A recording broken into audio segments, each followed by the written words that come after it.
오늘 우리에게 주시는 하나님의 말씀은 마가복음 3장 31절에서 35절 말씀과 6장 1절에서 6절까지 말씀입니다. 이제 제가 하나님의 말씀을 강독하겠습니다. 이것은 하나님의 말씀입니다. 하나님의 말씀에 경청하시기 바랍니다.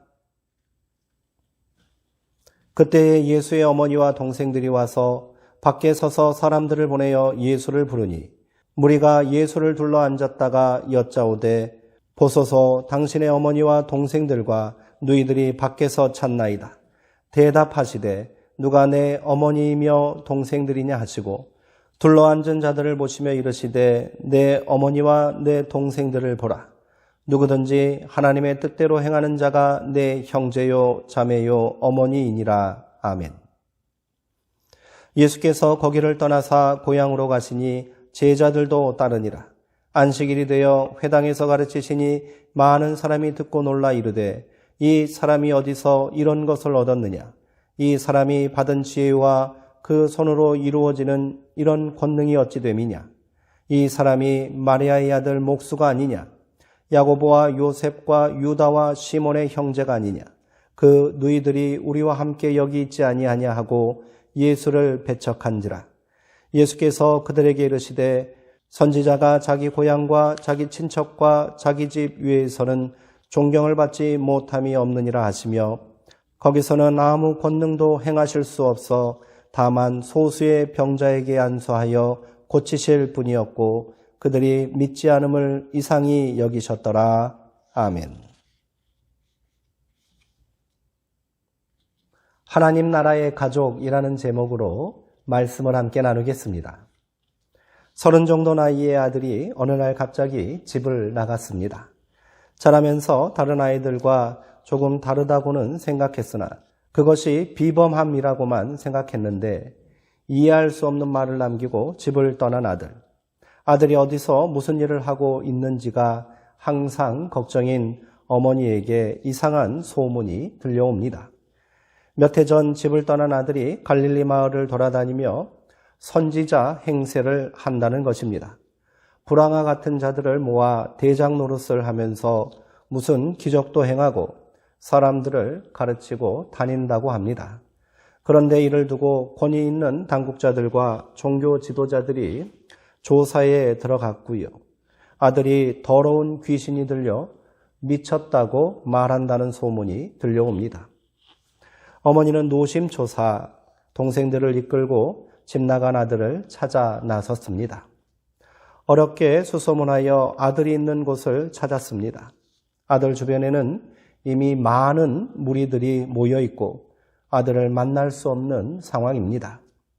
어머니는 사람들에게 어미와 동생들이 왔으니 얼굴 좀 보자라는 말을 전했습니다.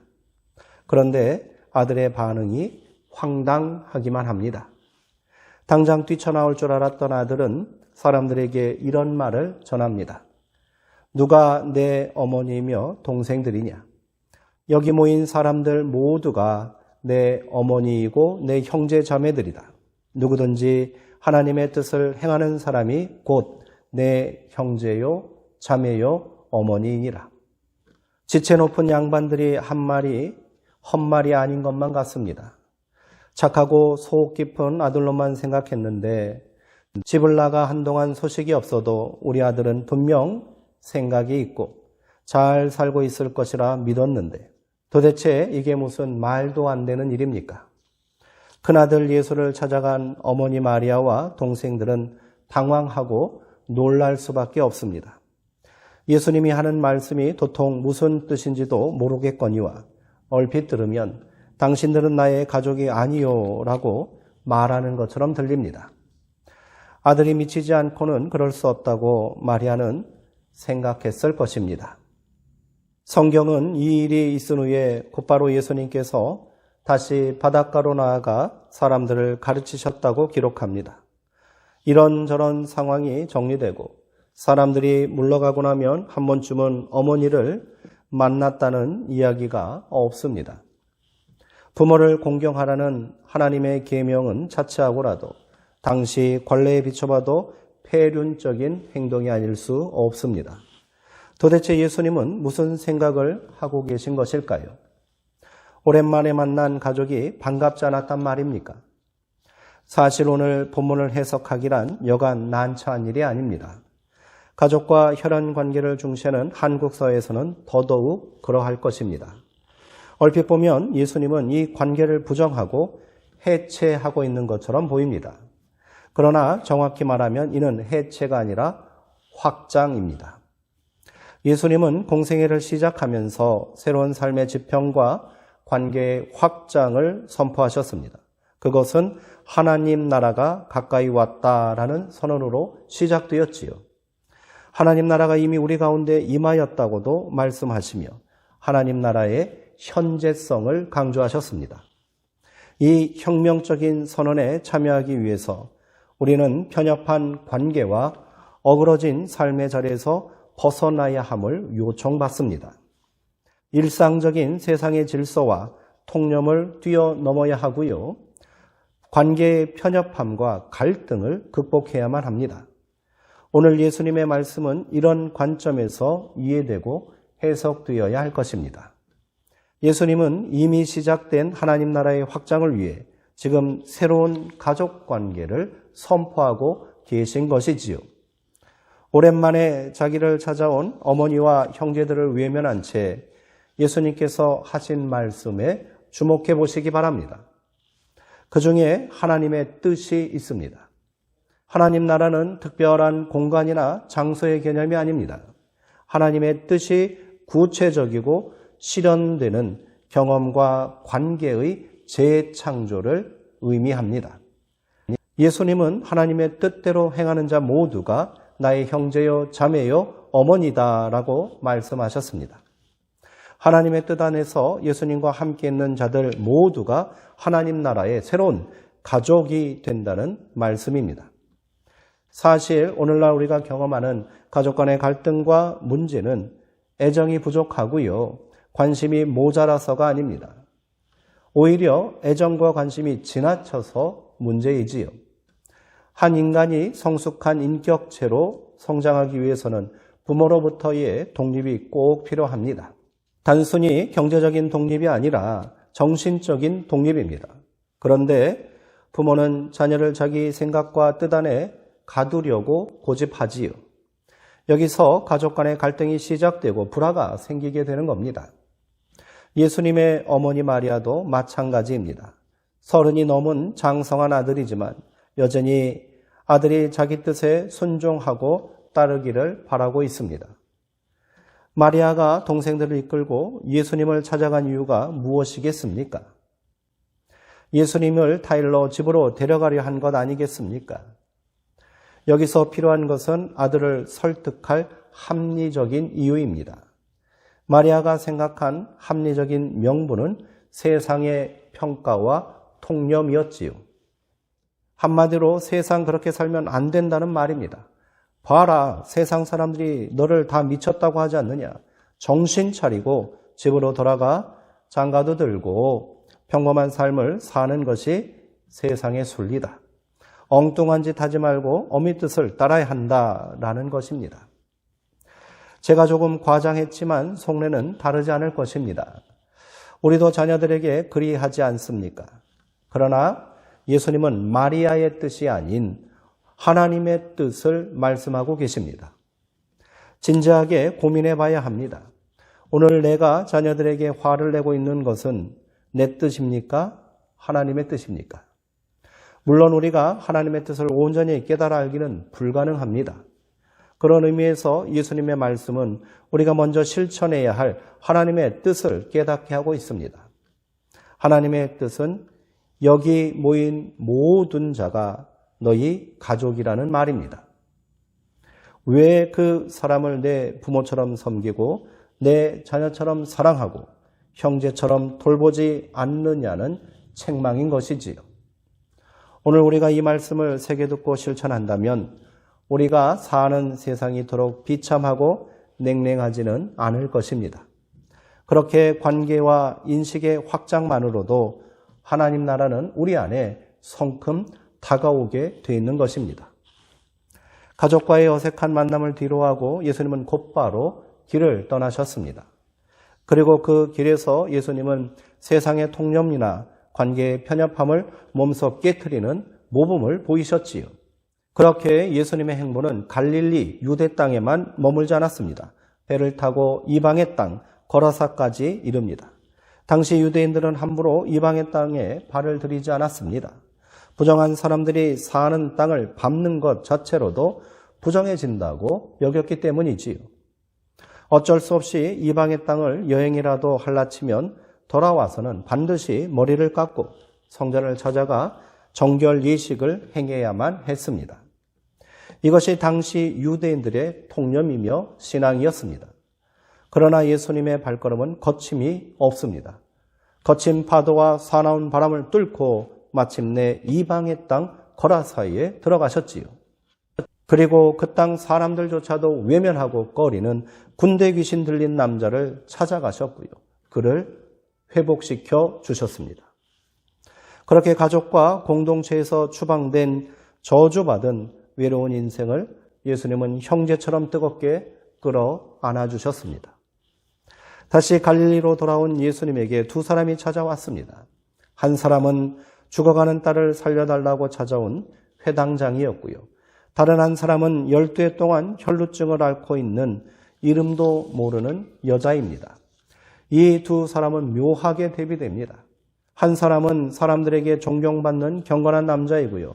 또 한 사람은 사람들이 저주하는 부정한 여자입니다.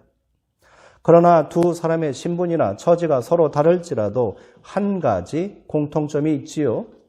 이들은 모두 예수님을 직접 찾아온 자들이라는 사실입니다. 예수님은 이 두 사람을 모두 가족으로 받아주십니다. 12해 동안 혈루증으로 고생한 가련한 여인을 딸이라 하시며 그의 손을 잡아 고쳐주셨습니다. 죽어가는 야이로의 딸을 자신의 딸처럼 안아주셨습니다. 예수님에게는 모두가 다 하나님의 자녀이고 딸인 겁니다. 예수님께서 혈육과 인정에 끌려 어머니 마리아를 따라갔다면 이들은 절대로 고통에서 해방될 수 없었을 것입니다. 혈육을 뒤로하고 또 다른 가족을 만나기 위해 길을 떠난 예수님은 그렇게 세상 가운데 하나님 나라를 확장하셨습니다. 이 일로 예수님의 이름이 갈릴리 전역에 알려졌을 것입니다. 성경은 이 일 후에 예수님께서 제자들과 함께 고향에 가셨다고 기록하고 있습니다. 마침 안식일이 되어 예수님은 회당에 찾아가 고향 사람들에게 하나님 나라의 말씀을 가르치셨습니다. 정황으로 미루어 보아 예수가 귀신을 들려 미쳤다는 당국자의 판단과 이방과 갈릴리에서 기적을 행했다는 소문을 들었을 고향 사람들의 반응은 어떠했을까요? 그 누구보다도 객관적으로 예수님을 판단할 수 있는 사람들입니다. 그들 중에는 어린 시절 함께 뛰놀던 동무도 있었을 것이고요. 예수님 집안 사정을 속속들이 알고 있는 이웃들도 많았을 것입니다. 이들의 반응이 궁금해집니다. 성경은 고향 사람들의 반응을 이렇게 전하고 있습니다. 이 사람이 어디서 이런 모든 것을 얻었을까? 이 사람에게 있는 지혜는 어떤 것일까? 그가 어떻게 그 손으로 이런 기적을 일으킬까? 이 사람은 마리아의 아들 목수가 아닌가? 그는 야고보와 요셉과 유다와 시몬의 형이 아니냐? 또 그의 누이들이 모두 우리와 같이 여기에 살고 있지 않은가? 성경은 이들의 반응을 예수를 배척한 것이다 라고 말합니다. 세번역 성경은 그들은 예수님을 달갑지 않게 여겼다라고 번역했습니다. 아무리 자기들이 알고 있는 예수가 아닌 낯선 모습의 예수일지라도 오랜만에 만난 동양 사람을 반갑게 맞이해 주어야 하지 않을까요? 고향 사람들의 모습에서 우리는 강한 거부감과 불신을 느낄 수 있습니다. 심지어 같은 사건을 기록한 누가복음에서는 사람들이 크게 화가 나서 예수님을 낭떠러지로 끌고 가 죽이려 했다라는 기록도 있습니다. 고향 사람들이 왜 이토록 예수님에게 강한 거부감과 또 적대감을 가지게 된 것일까요? 어쩌면 예루살렘 종교 지도자들이 예수를 귀신 들린 자라 판단했던 것 때문에 혹시라도 그와 가까이 하는 것이 자기들에게 화가 되지 않을까 염려했을지도 모르겠습니다. 성경은 그 이유를 이렇게 말합니다.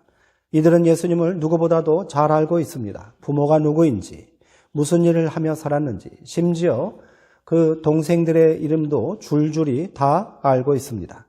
마가는 고향 사람들의 말 속에 오랫동안 지속된 지독한 편견과 거부감이 숨어 있음을 고발합니다. 그들은 예수님을 향하여 이 사람은 마리아의 아들 목수가 아니냐라고 말합니다. 누구의 아들이라고 말할 때 아버지의 이름을 언급하는 것이 일반적입니다. 그러나 사람들은 예수님을 의도적으로 마리아의 아들이라고 말합니다. 이는 부친인 요셉이 일찍 죽었기 때문일 수도 있으나 그보다는 고향 사람들이 예수를 아버지가 누군지 알 수 없는 사생아라고 생각했기 때문은 아닐까요? 예수님의 동정녀 탄생에 대한 거부감과 강한 불신에서 비롯된 것입니다. 오랜 세월 예수님은 고향에서 그런 취급을 받으며 살았을지 모릅니다. 또한 사람들은 예수님을 목수라고 부르고 있습니다. 당시의 사람들은 목수 일을 땅이 없는 천한 하층민이나 하는 하찮은 일이라 여겼습니다. 사회적 통념과 왜곡된 생각에서는 편협함과 부끄러운 태도입니다.